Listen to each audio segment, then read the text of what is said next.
So I've been in the UK for 7 days total now, and here are the things that I've sort of learned and done over these past 7 days. Now, disclaimer, I did leave Sydney on the 3rd of September, arrived here on the 4th, and today is the 14th, which is 10 days, but I did spend 3 of those days in Paris, which is one of the things I want to talk about in this video. I just sort of wanted to go over what I've done in this first week in the UK, what I've liked, what I've not liked, what's different, and just do a sort of quick little recap and some advice for anyone who is, planning on coming to the UK, what you can expect in your first week. Now, second disclaimer as well is I'm lucky enough to be staying with a family member, so that means that the rental situation is way easier because rent in the UK, as I've been looking, because I'm looking to move out for work, rent in the UK, or at least in London in particular, is insanely expensive, as everybody knows. So if you can, try and stay with a friend. Obviously that's not possible for everyone, that's like a really privileged position that I'm in, but if you're able to, that will save you quite a lot of stress and money, obviously, in these initial opening stages, because there is quite a lot, that you can get overwhelmed with in a city like London. One thing I will say is that Sydney and London, there are obviously similarities, but there are a lot of differences. London's public transport system is amazing comparatively, at least from what I've experienced. Just being able to go down and catch a tube pretty much anywhere you want to go has been great so far. I'm sure the buses are decent too, haven't been able to go on them yet, so can't say too much. But even outside of that, if you're in central London, it is a very, very walkable city. Like, I've been walking in a lot of areas so far and it's felt pretty great. Now again, this is just me being in the center of London. Very different if you're in different areas, but in my experience, it's been really walkable. And when you need to get transport, that's been really available. And you can just use your debit card or your credit card to tap. You don't need to get an Oyster card, which is the equivalent of like an Opal card in Sydney. Another thing London does really well is their green spaces. So if you're looking for something to do during the day and it's a nice day, even if it's a bit drizzly, like on rainy days, I'd go out to Hyde Park or go to Kensington Park or St James's Park, and it's just beautiful to walk through and just sort of enjoy, being in the middle of the city, but then having all this amazing parkland around you. It was like really spectacular, just trees everywhere in the parks, which is lovely, and they're really expansive. So if you like running or just like exploring, really good option as well with that too. You've got so many places that you can explore. Obviously, it's a brand new city for me. Now, one of the things I do miss, obviously, is the beaches. You're in the center of the city in London, so there's no beaches around. If you do want to see the water, you can go walk along, the Thames River, which is a gross-looking river to look at, but it's a really beautiful walk. If you just want to sort of walk along, you can check out a whole bunch of sites. Really cool way to just sort of check out the city if you do want to go for a bit of a walking trip and want to take some time with that. Another thing you can do as well is obviously just going onto your maps and just looking up like attractions and seeing, you got Buckingham Palace, cool to walk past. It's awesome seeing these like really big historical, buildings that are just so easily accessible to go check out in the city.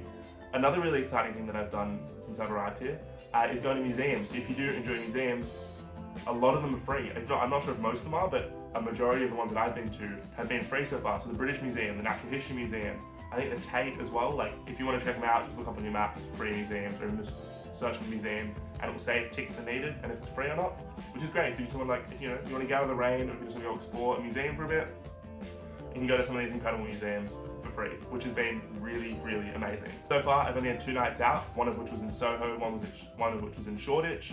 Soho, really hustling. They were both really bustling. Soho was a bit of a nicer area. Shoreditch was really cool as well. We went to this amazing Irish pub, which was just such great life there. It was probably one of the best pubs that I haven't been to a crazy amount yet, but it was one of the better pubs that I've been to here, if not the best. I'll try and find the name and pop it here as well. Just had a great time there, which is nice. Everyone was just like really friendly. Yeah, look, I'm clearly in a different place right now. I was editing, didn't realize that my phone had cut off because I ran out of storage. So I'm gonna pick up from where we left off. Currently traveling in Montenegro for a couple of weeks, so that'll be the next video you'll see most likely. So as I was saying, in London, it's very like to yourself is what I've seen so far. No one really says your little g'days, how you going, any of that sort of jazz. I've got some notes here that I've written, but essentially, yeah, the city can feel sort of lonely at times. So if you do come alone, like I have myself, I'd recommend, joining some clubs, some run clubs, any activities, social sport teams, going to art museums, you can meet people there. Just trying to find ways to meet people if you're not working yet. If you are working, obviously a great way to start, but if you're just coming alone, try and find different social events to meet some people if that's something that you're after, because otherwise, it can feel very sort of separate and lonely at times.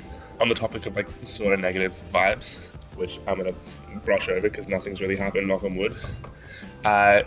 First thing I was told when I came here is Stabbings. They made it seem like it was everywhere. I mean, yeah, like, look, I've been there long enough, and maybe I'm just, speaking from a privileged position, but I mean, one of my friends said he saw a stabbing happen. Aside from that, like, yeah, it's scary, but just keep your wits around you, and hopefully you should be fine. But that's also speaking from someone who's only been there for such a short amount of time. The one that I will say you should be worried about is phone snatching. Essentially, there are bikes are really popular in London, so there are bike paths everywhere. So if you are going to get on your phone, just, maybe check behind you, or just don't pull it out, when you're next to a bike lane. Essentially, take your phone out on the side of the wall. If you're walking on a footpath, like, take it on the side of the buildings, not on the side of the bike path, because someone could just zoom past and grab your phone. And just be aware. You can grab like a little hand strap if you want, but it's just something to be noticeable of. Again, thankfully, haven't had any issues yet, but I am just very aware when I'm going around not to just have my phone, sort of dangling out so it can be nabbed. It's just a sort of consciousness thing. The final little negative that I'll have with London is the water situation. Now, drinking water, that's all fine, but when I talk about water, I mean water for showering. I've heard of this thing in the past called hard water. Didn't really know too much about it. I think it's like extra minerals or calcium or something in the water. It fucks with the hair essentially. So when I arrived, my hair was like really stringy. It felt really dry. It felt like straw essentially, and it was getting really, really flat. Now, obviously, I've been to the beach today, so it's a little bit, flatter now. But essentially, you either have to get a filter for your shower, because I'm in a short-term place at the moment with family. I won't be getting that. What I did instead was just get some shampoos that were specifically made to moisturize your hair and get a bit more volume. So I've got a shampoo, conditioner, and then an after hair treatment, which has given my hair a bit more life to it. My skin also I found went really dry. I don't know if that was because of climate or the water itself, but just, yeah, essentially getting things to moisturize your hair and your body can be really, really important. You'll see it and it will hit quick. So just be aware of that. In this first week, the top 5 things that I saw and did were 1, go to Battersea Park. Really, really cool, like just sort of vibesy area. I went during the Olympics, so there was like some sort of events going on there as well, which was really cool. But heaps of restaurants, seems like a really cool place for you to go with some mates, so that was awesome. Mayfair was really cool to walk around during the daytime. That was just like, on Monopoly, the final little square on the board there. Just, sick cars, wealthy area, looks awesome. Soho, during the day and for a night out. I went there for a night out with a friend, which was really, really fun. It was just cool walking around. Like, they've got bars on the streets. It was just like a really, really fun experience. So I'd recommend checking out Soho. There's also a lot of food options around there as well, which can be super cool. I think Chinatown was nearby as well, which was a great op. Number 4 would be Hyde Park. I mean, any of the parks in general, London is known for having a massive amount of green space, but I've spent a bit of time at Hyde Park and it's just been really, really beautiful. You can go for runs there. You can go for runs in any of the parks, like around St James's near Buckingham Palace, Hyde Park, Kensington Park. Like, there's just these beautiful sprawling gardens, and you exit somewhere and there's these amazing buildings as well. So it's just a really nice green space with lots of people around all the time, which is really lovely. And the 5th and final best thing I've done in London so far will just be the traveling. I mean, look, it is an extremely walkable city and I've really, really enjoyed London so far.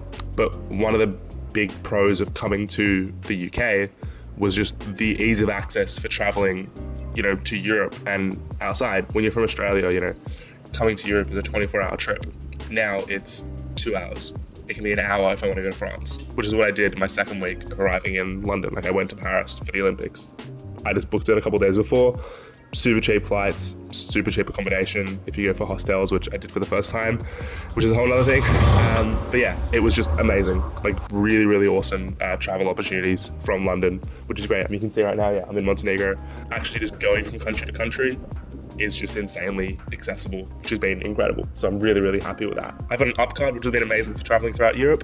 However, if you want to actually pay for anything properly in the UK, you'll need a bank account. And most UK bank accounts require an address to live at, except for REVOLUT. So this is not sponsored, obviously, but I just got a REVOLUT card, same kind of thing as an up card, but it just means that I have like a UK banking code as well. So like in Australia, you put your BSB and account number, they've got a sort code and something else.